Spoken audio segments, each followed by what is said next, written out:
هم 3 نقط يعني محتاجين ان احنا نتكلم فيهم بمنتهى الراحه اتجاه الاهلي يعني وبالهدوء يعني احنا جايين النهارده بجواب بعتناه لاتحاد الكوره.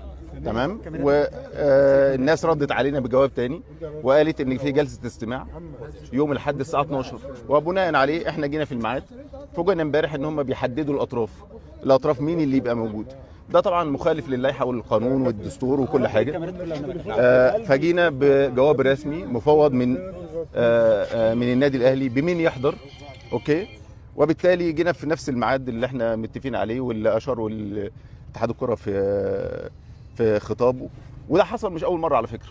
يعني ده حصل من 4 سنين في احداث الاهلي والزمالك في السوبر 2020 لو تفتكروا في المشاكل اللي حصلت ديت.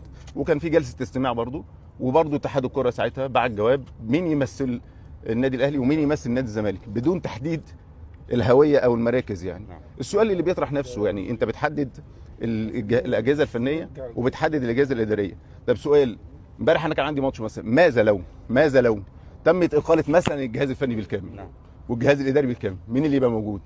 محمود وفا واحمد مجاد مثلا؟ مين اللي يبقى موجود في الاستماع؟